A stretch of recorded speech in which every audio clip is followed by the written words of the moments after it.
Mistake. The customer service representative confirmed a loan was processed in my name with all my personal details. When he mentioned the property address, a chill ran down my spine. That neighborhood. That was where my sister Rachel was house hunting. If you're watching this, please hit like and subscribe and let me know where you're tuning in from. You won't believe how I turned the tables on the most shocking betrayal of my life.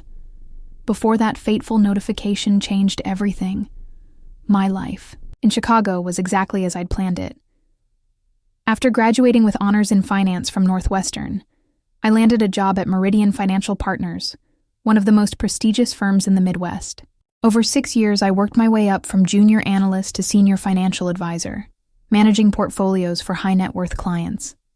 My apartment wasn't fancy, a one-bedroom in Lincoln Park, but it was mine, and I decorated it carefully, saving up for each piece of furniture rather than going into debt. My parents, Margaret and Richard Walker, had always emphasized financial responsibility, especially after they struggled early in their marriage. Live within your means, my dad would say, and I took that advice to heart. My relationship with my parents was solid. Sunday dinners at their suburban home were a ritual, with Mom always making too much food and sending me home with leftovers. Dad would talk investments with me, proud that I'd followed in his financial footsteps after his retirement from banking. Then there was Rachel, my older sister by 3 years. Our relationship was complicated. From the outside, we looked close enough. We showed up at family events, exchanged birthday gifts, and maintained the appearance of sisterly affection, but underneath ran currents of tension that had existed since childhood. Rachel was always the beautiful one, with our mother's striking blue eyes and natural blonde hair.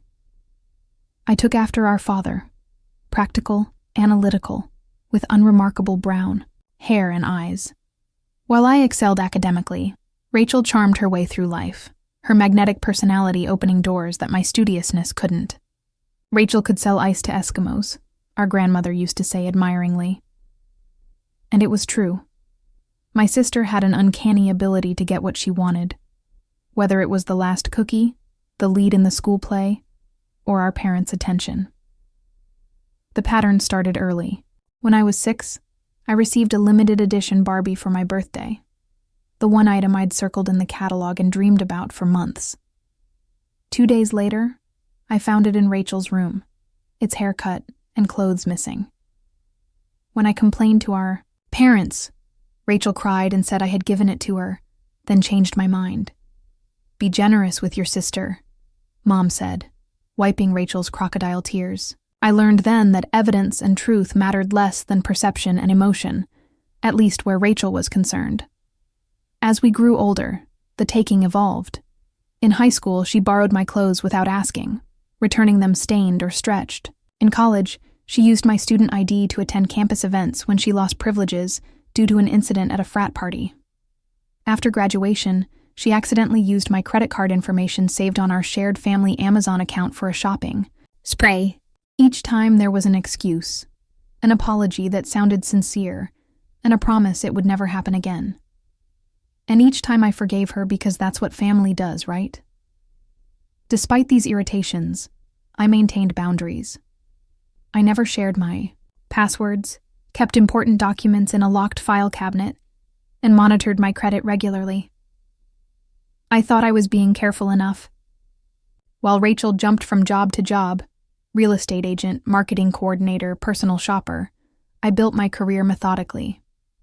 She married Brandon Phillips, a commercial developer, in a lavish wedding that our parents helped finance despite their limited retirement savings. I remained single until meeting Daniel Thompson at a charity fundraiser 2 years ago.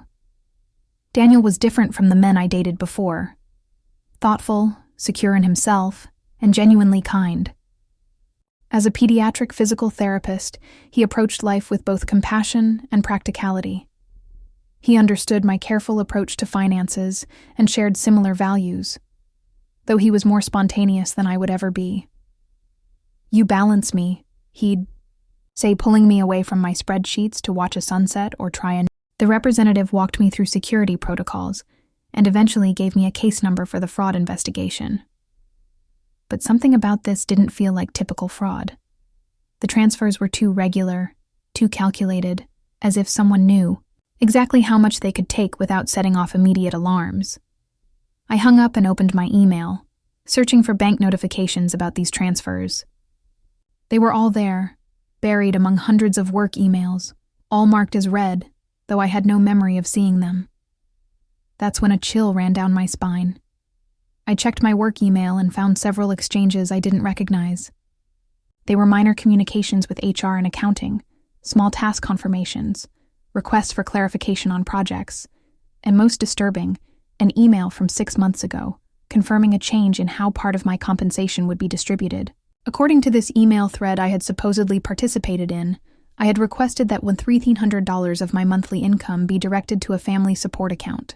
The emails were written in a style similar to mine, using phrases I commonly use. Someone had been impersonating me, and they knew me well enough to be convincing. My hands shaking, I dug further into my computer. In my password manager, I found that someone had accessed it repeatedly over the past year. Many of my security questions had been changed to answers that a family member would know. My recovery phone number had been changed to one I didn't recognize. The evidence was mounting, and it all pointed in one direction. Tiffany, I found PDF, copies of bank statements in a hidden folder on my computer. Statements for an account in Tiffany's name, showing regular deposits matching the amounts missing from my account. She hadn't even tried to hide it well, probably assuming I'd never looked that deeply into my files.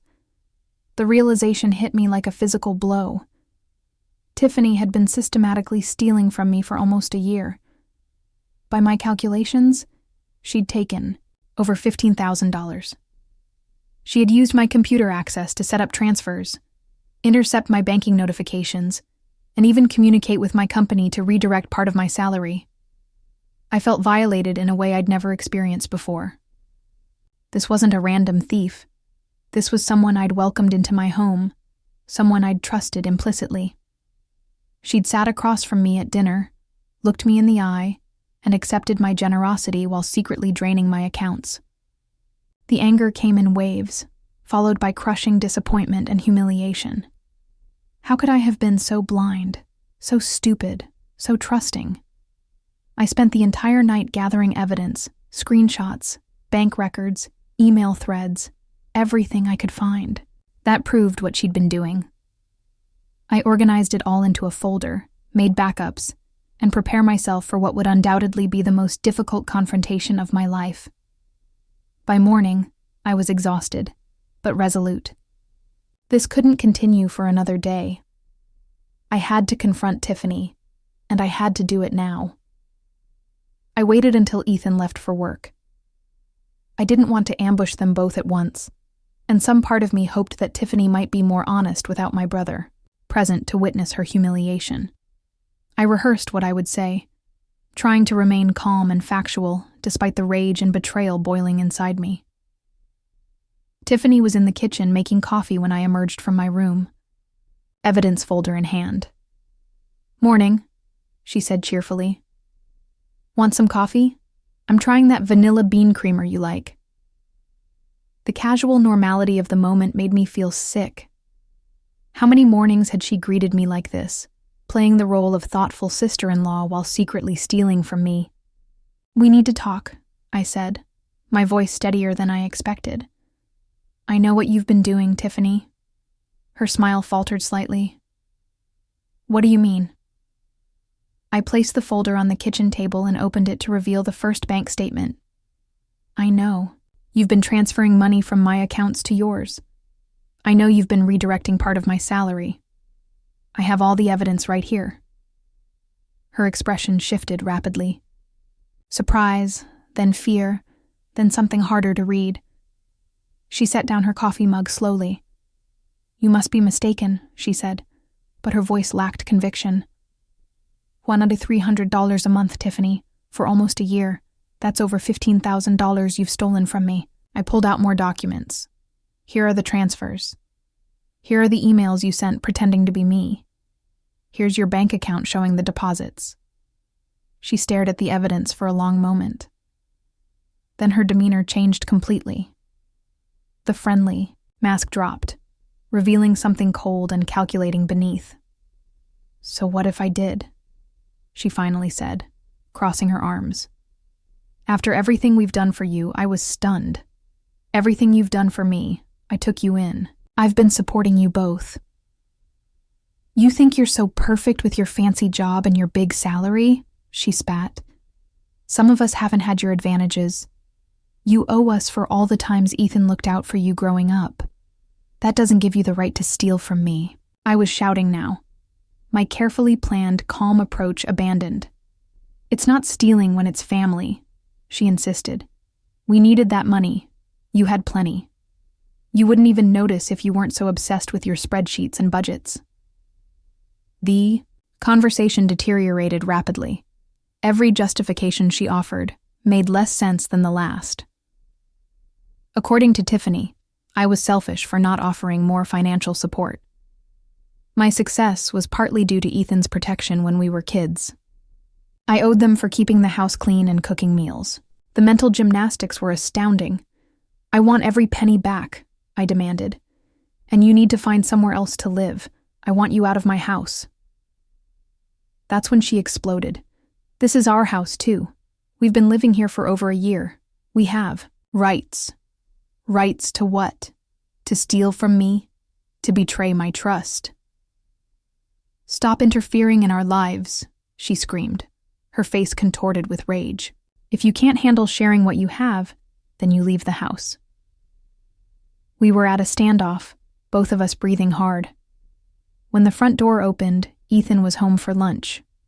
What the hell is going on? He asked, looking between us in confusion.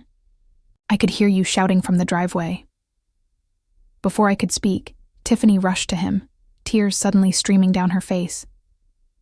Morgan is trying to kick us out, she sobbed into his chest. She says, we're taking advantage of her. After everything we've done, after how we've been family to her when she would otherwise be all alone. The transformation was remarkable. In seconds, she'd gone from venomous rage to wounded victim. Morgan, what the hell?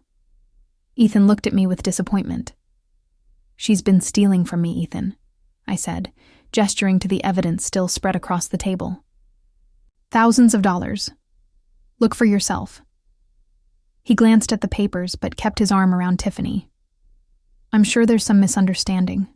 There's no misunderstanding. She admitted it.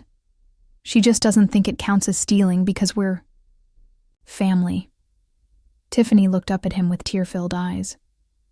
I was just trying to help us save enough to get our own place.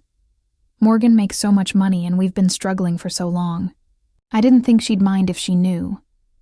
But you made sure I didn't know. I pointed out you hid the transfers. You intercepted notifications. You impersonated me to my company. Ethan looked increasingly uncomfortable. Let me see those papers. He finally said. I watched his face as he examined the evidence. I could see the moment realization dawned, his expression shifting from confusion to disbelief. Tiffany, he said quietly, did you really do this? She's twisting everything, Tiffany insisted, but her voice had lost conviction. I pulled up the most damning evidence, screenshots of Tiffany's own bank account showing the regular deposits that aligned perfectly with the missing funds from mine. Ethan's face went pale. Why was all he could ask? Tiffany launched into her justifications again. How I could afford it. How family should share. How she was just trying to secure their future. By stealing. Ethan asked, his voice barely above a whisper. By lying? This isn't right, Tiff. We need to pay Morgan back. With what money? Tiffany snapped. We've spent most of it already on bills and things we needed. Things like your new designer purse, I asked. Or those $300 boots you bought last month. Or the weekend trip to Vegas you told me was paid for by your parents. Tiffany's defense crumbled into accusations. You're taking her side after everything? Fine. Why don't you both just gang up on me? Poor little Morgan always needs her big brother to fight her battles. The argument continued in circles with Tiffany alternating between tearful apologies and vicious attacks. Ethan seemed shell-shocked. caught between his wife and his sister, unable to reconcile the woman he loved with the person revealed in those documents. By the end of that horrible afternoon, nothing was resolved.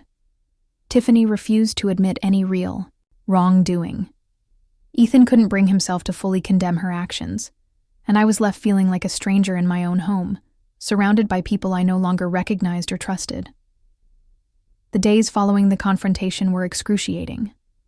Ethan and Tiffany retreated to their bedroom for hours, their muffled arguments occasionally escalating to shouts before dropping back to tense whispers. I secured my computer with new passwords and enabled two-factor authentication on all my accounts, but the damage was already done. When Ethan finally approached me alone, he looked like he hadn't slept in days. "I don't know what to say, Morgan," he began, running his hands through his hair. I can't believe she would do this." "But she did," I said flatly. "And now I need to know what you're going to do about." His expression crumpled. "She says she can't pay it." The irony was staggering. "Maybe you should have thought of that before spending the $15,000 you stole from me," I suggested. "Stop interfering and leave the house," Tiffany screamed, her face contorted with rage. "Just get out now if you're so determined to ruin our lives." I looked at her coldly, then at my brother, who stood there, making no attempt to defend me or even acknowledge the absurdity of her accusations. "Okay," I said simply. "I'm gone." I walked to my bedroom, grabbed the pre-packed emergency bag I'd prepared for exactly this scenario, and walked out the front door without looking back. "Morgan, wait," Ethan called after me, but I kept walking to my car. As I drove away, I felt an overwhelming mixture of emotions: grief for the relationship with my brother that would never be the same, anger at Tiffany's manipulation, but predominantly an unexpected sense of freedom. For the first time in months, I was taking control of my life again. "Okay. I'm gone," I whispered to myself as I drove toward Leah's house. "And I'm never looking back." The week I spent at Leah's house before moving into my new apartment was a blur of activity. I finalized the remaining details of my move, worked with Kyle on the legal proceedings against Tiffany, and steeled myself against the barrage of messages from Ethan and other family members. "You can't just block them all forever," Leah said gently, as I silenced yet another call from my mother. "I'm not blocking them forever," I explained, "just until I'm settled and strong enough to handle their guilt trips without wavering." The truth was, I needed this clean break to find my footing again. Every message from Ethan oscillated between angry accusations and desperate pleas, making it clear he still didn't truly understand the gravity of what had happened. "They have 30 days before the lease ends," I told Leah. "That's plenty of time to find a new place if they actually try." On moving day, I strategically chose a time when I knew both Ethan and Tiffany would be out. He had a construction job. She had a job interview she'd mentioned during our last confrontation. I brought 2 friends and a small moving truck, and we efficiently cleared out my remaining belongings in under 3 hours. I left nothing behind except a manila envelope containing copies of all the evidence of Tiffany's theft, the lawyer's formal demand letter for repayment, and a note to Ethan. "I'm sorry it came to this. I never wanted to lose you, but I can't stay in a situation where my boundaries are violated and my concerns dismissed. The lease ends on the 30th. I've paid my portion through then. What happens next is up to you and Tiffany Morgan." My new apartment felt like a sanctuary, located on the 11th floor of a modern building with security features and a doorman who verified visitors. It represented safety in a way my old place never could again.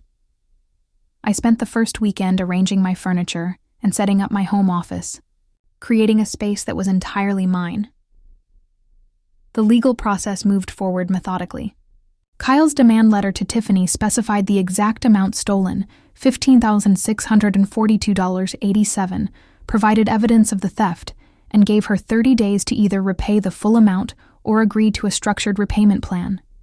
If she did neither, we would proceed with both civil action and formal criminal charges for identity theft and fraud.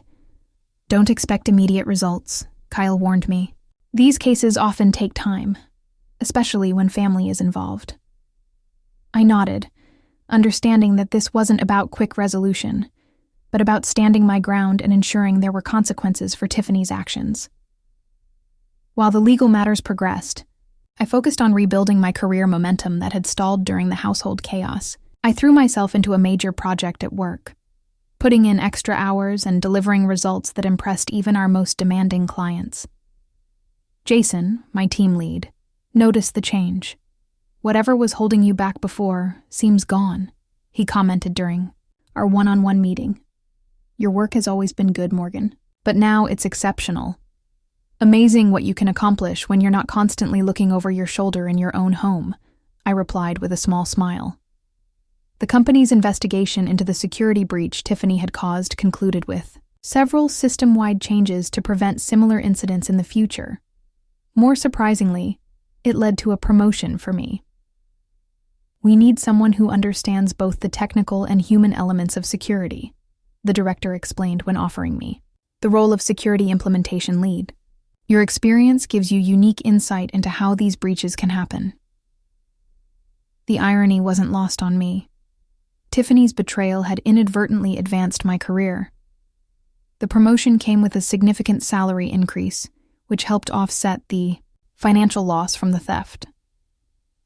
Weeks after moving out, I finally checked my personal email and found messages from nearly every family member.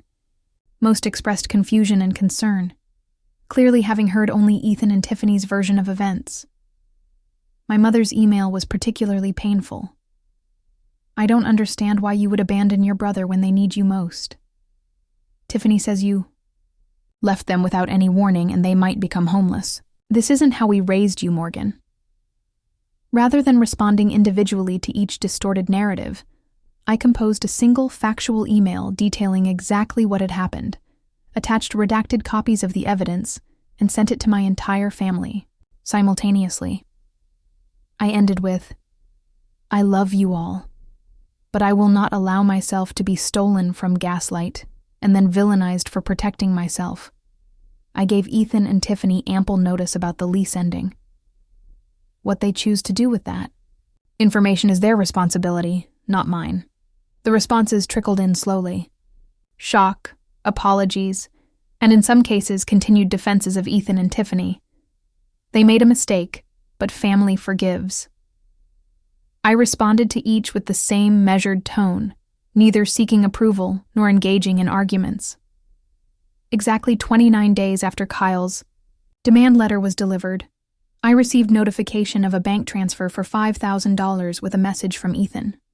"First installment, we'll pay the rest monthly. This is from me, not Tiffany. I'm sorry I didn't believe you sooner." It was the first acknowledgement from either of them that accepted full responsibility for what had happened. I forwarded the information to Kyle, but didn't respond directly. To Ethan, $5,000 was a start, but it didn't erase the betrayal or the months of gaslighting. Days later, my doorman called up to announce a visitor. "Ethan, I don't know how he found your address." The doorman apologized. "He says he's your brother." After a moment's hesitation, I agreed to meet him in the lobby, rather than allowing him up to my apartment. Some boundaries needed to remain firm. Ethan looked terrible, unshaven, with dark circles under his eyes and clothes that hung loosely on his frame. He'd clearly lost weight. "Morgan," he said when he saw me, relief evident in his voice. "Thank you for seeing me." "What do you want, Ethan?" I asked, keeping my distance. "To apologize," he said simply. "Really?"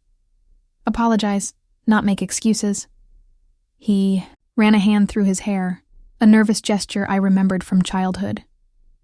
"Tiffany and I broke up. Or rather, I told her to leave after I found out she was planning to take money from your replacement tenants too." I raised an eyebrow, but said nothing. "I was blind," he continued. "I didn't want to see what was right in front of me because it meant admitting I'd married someone who could do something so terrible, especially to you." His voice cracked. "You took us in. You helped us when no one else would." and I repaid you by choosing her lies over your truth. Despite everything, seeing my brother in such distress hurt, but I'd learned my lesson about rushing to fix other people's problems. Where are you staying now? I asked. With a buddy from work until I figure things out, he said. The landlord gave us an extension when I explained the situation, but I'm looking for a small place I can afford on my own. I nodded. I appreciate the partial repayment and the apology. It's not enough, he said quickly. I know that I'll pay back every cent, Morgan, even if it takes years. We stood in awkward silence for a moment before he spoke again. Do you think we can ever fix this? Be brother and sister again,